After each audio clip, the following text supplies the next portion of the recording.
sudah persaudaraan kita yang lama kita bina, susah senang bersama.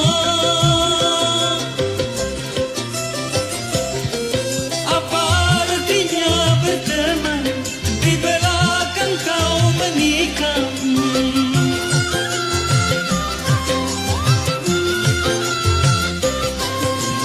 Kau bagaikan pakar yang akan tanam, sungguh tiada aku menduga. Engkau teman karibku, lebih dari saudara, namun begitu tega